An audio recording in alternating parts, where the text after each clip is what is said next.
Spider-Man is one of those games that the fans will either love or hate, leaving no middle ground between the two. Fans of the series will praise this as a worthy successor to the 2004 Spider-Man 2 video game, while others will criticize it as being nothing more than a reskin of the Arkham games.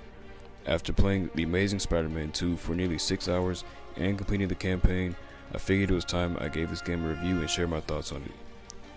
So the story starts out with a prologue where you witness the death of Ben Parker, and after 2 years of hunting down your uncle's killer, you continue through the remainder of the campaign, playing a combination of missions loosely based off the film and original missions not in the movie.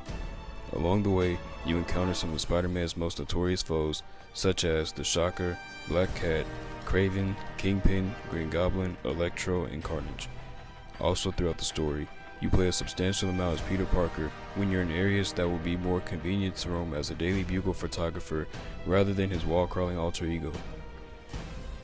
Also new to The Amazing Spider-Man 2 is a reputation level. You're coerced into playing various side missions where you save civilians in peril around the city. There are many of these real-time encounters to choose from, like apprehending petty criminals, helping the police stop car chases and deadlock situations, disposing of hidden bombs throughout the city, and rescuing civilians from burning buildings, car crashes, electrical accidents, and other events. Doing enough of these missions to maintain your prestige has no advantageous effects on gameplay, but leaves too many citizens to their doom, and you'll begin to paint a target onto yourself, which leaves you prone to attacks from the anti-crime task force. And trust me, you do not want that. They're equipped with special electrical energy weapons that, if they hit you, disable your web shooters for a brief period of time. If your reputation dips too low, then you'll find yourself constantly dodging mounted turrets, drones, disruptor fields, and more scattered throughout the city. The game's combat system should be familiar to those who have played the Arkham series. You have your punch, dodge, and counter buttons, and the developers made sure to keep Spider-Man nimble, portraying this in his fighting style as he integrates his acrobatic skills and web shooters in his attacks. Spider-Man has a multitude of combat upgrades, later on in the game acquiring web-based abilities such as sticking enemies to walls, stopping enemies with stickier web fluid, a seismic blast that knocks down enemies and stuns big enemies, and ionic web fluid that corrodes the armored enemies of the reinforced metal vests. Spider-Man also has a useful combo system. Perfectly timing each hit before your attack connects with an enemy will increase your critical hit chance. When enough of these hits land, the finisher symbol appears above the enemy so you can perform a takedown on them. You can alternatively perform takedowns on enemies once they are knocked down, which can be done by hitting an enemy a certain amount of times, throwing an environmental object at them, or hitting it with your seismic blast. Stealth gameplay is also an option for those who prefer the silent approach to defeating their enemies. Most levels are indoors, leaving you with the option to rappel from ceilings or crawling on walls to avoid being seen. The stealth mechanics are pretty straightforward. To take someone out, simply approach them from a blind spot and perform a stealth takedown when you're in range. This gets easier to do, especially after gaining the Spider Sense upgrade to see enemies' lines of sight. There are only a few unique takedown animations, and the enemy AI is fairly simple-minded though, so don't expect them to be as vigilant as they would be in other games such as Splinter Cell or Metal Gear, but this works in your favor because if you're spotted, just stay out of sight and the enemies will forget about you in about 30 seconds and resume their normal position of patrol. When it comes to Spider-Man games, traversal is arguably one of the things that will either make or break them, and this game does not disappoint. You can crawl on any surface, rappel from ceilings and most ledges, and run up walls. There is no sprint button, however, so you will be mainly swinging around to get through the city.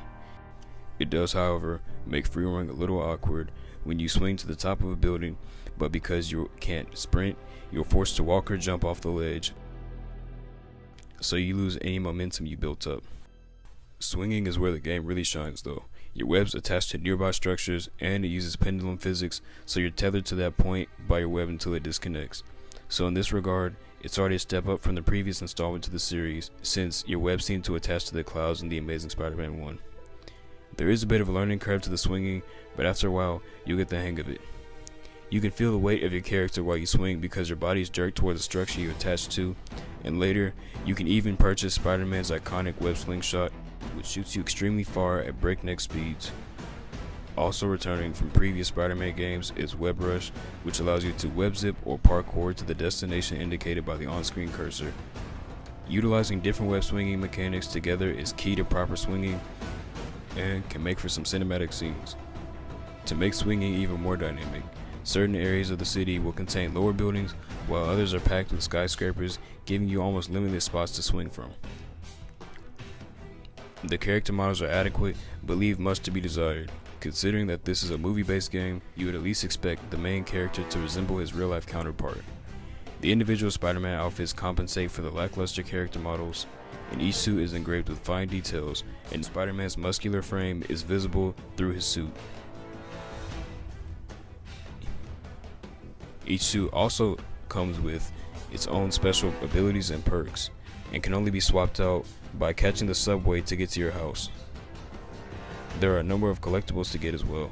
There are countless audio logs, photo requests from Jameson, and comic book pages scattered along the map and in mission areas.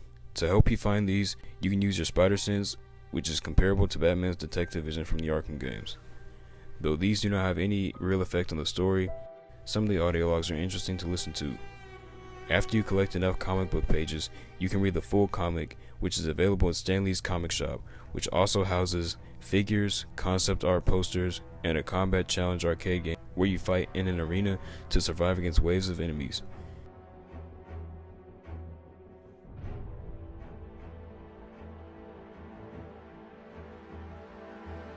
While it doesn't necessarily have any groundbreaking new features, The Amazing Spider-Man 2 is still an enjoyable game to play. The campaign is short, but swinging alone is enough to keep me in for hours. And with this being the only game available in the franchise on the Xbox One so far, the developers have put a great deal of work into putting the web-slinging game onto the current console generation, giving us one of the best Spider-Man games to date.